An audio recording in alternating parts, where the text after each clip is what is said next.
globalised world, cooperation, solidarity across Europe are absolutely essential if we're going to meet the challenges that are before us. And I think we have a huge task in trying to build a kind of democratic EU that can meet the needs of its people and that can rise to meet those global challenges. And in that context, I think it's highly regrettable that in such a fundamental question as the Lisbon Treaty, we're not to have a referendum, and the people here aren't going to have the right to vote. I think we're not going to have a referendum for two reasons.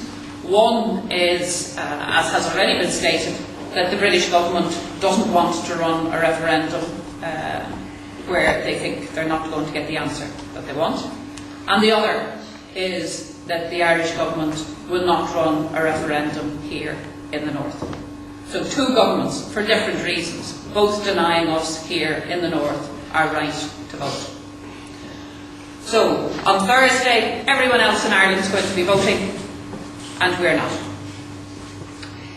In the south, where people do have the right to have the vote on Thursday, the Lisbon Treaty referendum, it isn't a debate around whether or not we're Europeans. It's not a debate around whether or not the European Union has brought good things, whether that's on the question of women or whether it's on the question of equal pay, whether it's in the context of other good and bad things that have come in the time ahead, or in the time to now. What it's about is whether or not the European Union is being brought along the right path, in the right direction, through the Lisbon Treaty. And our concerns about the Lisbon Treaty are that it isn't doing that. It's not around Euroscepticism. It's certainly not that, because we're hugely engaged in EU politics on a daily basis. But it's around the fact that we don't think that the Lisbon Treaty is a good deal for Ireland, for the EU, or for the rest of the world. Is party a there in Sinn Féin? Tá muid mwy ysdwgrach timple y tira the tamil yn ywys agus credyn Sinn Féin gael lager gur féidir am muid yn herin mar agwnis fara oil ma votalker Neil Giardine. Tori sio stan o'r diwyd y realtas yn herin gol arash agus lwr tireish agus gol among corachi nua Leonard Martin Eri Corpacha. In many ways we're at a fork in the road of the European project, and the Lisbon Treaty points us down a certain path.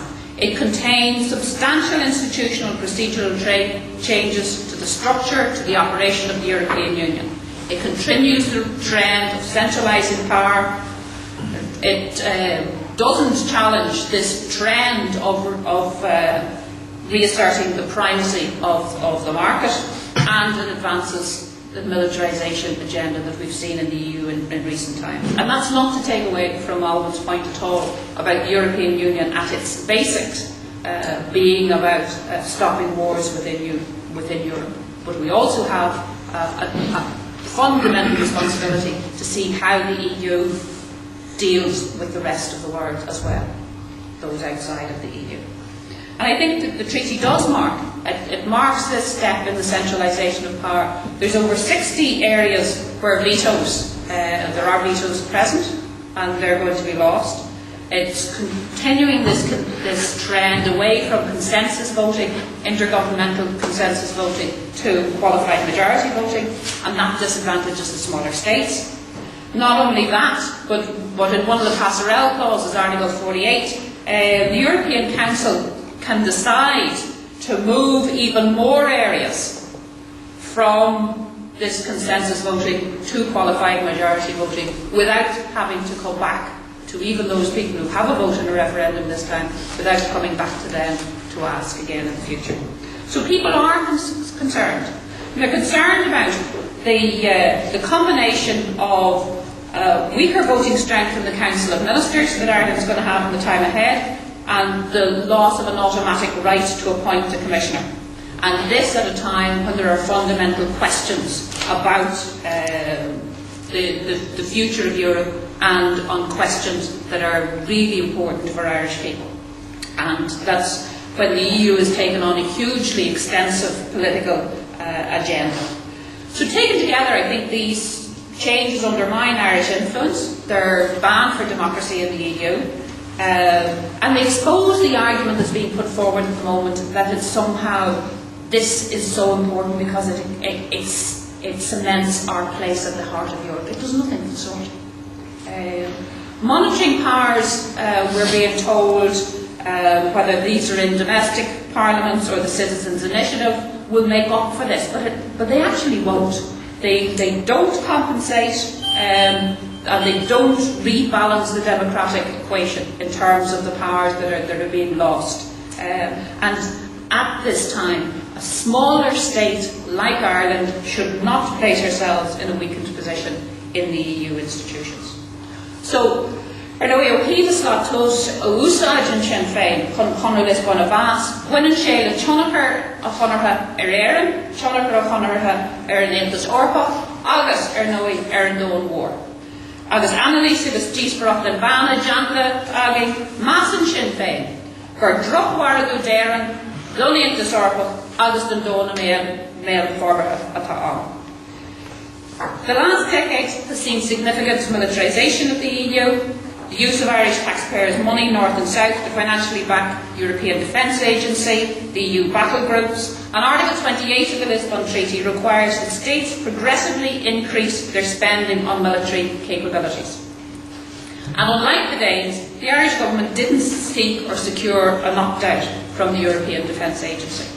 We're told about the triple lock, whereby military interventions abroad require UN authorisation and the consent of the government and Leinster House, but it doesn't preclude our involvement in common foreign and security policy, doesn't prevent the creation of this new post of a High Representative who can speak on behalf of all of the EU ministers.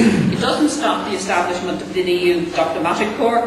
The Lisbon Treaty ties us into an EU foreign, defence and security policy, and in real terms this means that the question of our country as a neutral country, that status is changed and is challenged.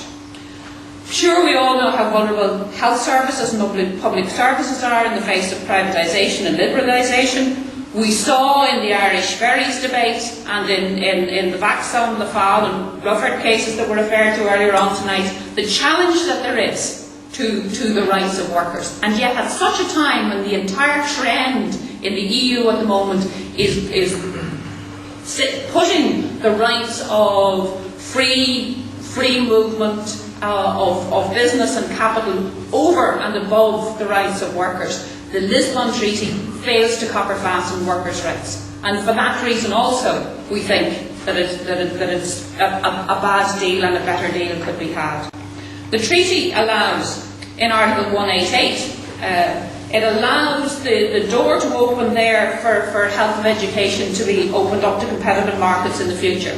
A member state couldn't any longer veto international trade deals in these sectors, which would have an effect not only outside of the EU, but it will come back around inside the EU as well. It couldn't do it unless it could prove that such a deal would risk seriously the organisation or prejudice the delivery of the service.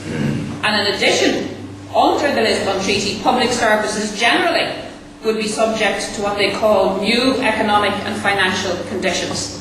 And these, I think, combine to threaten the provision of basic public services, which I think we have a right to.